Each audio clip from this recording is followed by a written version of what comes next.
Hey guys, welcome back to another video, and in today's video I'm going to show you how to make an invisible wall. So you may know that in certain mods, or most mods, or in Hello Neighbor itself, around the houses or around the edge of the map, there's usually an invisible barrier so you can walk out. So, as you can see, I have an invisible barrier here. You can't see it, but I cannot walk past this point. So yeah, I'm going to show you how to make this. It's very easy. You can see in the editor, you can actually see the outline of the barrier. So yeah, let me show you. So what you want to do is when you first open up the mod kit, right, you're going to have the basics tab open.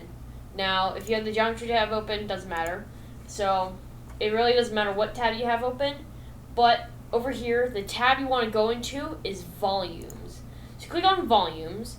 Then the second thing is called blocking volume. What you want to do is drag that in, and you can scale that to whatever you want it to be.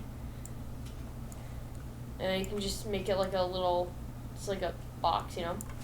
And there you go. So that's how you make an invisible barrier.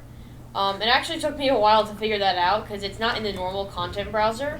That's why sometimes in the mod kit things are weird. It's like that in normal Unreal Engine 4 too, where it's in the volumes. So yeah, it took me a little while to figure it out, but yeah. I mean, I've known it for a while now, but I'm saying the first time I figured it out, it took me a while. Either way, there you go. So now we have the blocking volume. So you can scale that to whatever you want it to be. And yeah, with that being said, I want to thank you guys for watching. Make sure to like, subscribe, ring the notification bell, break out that mod kit, and start modding.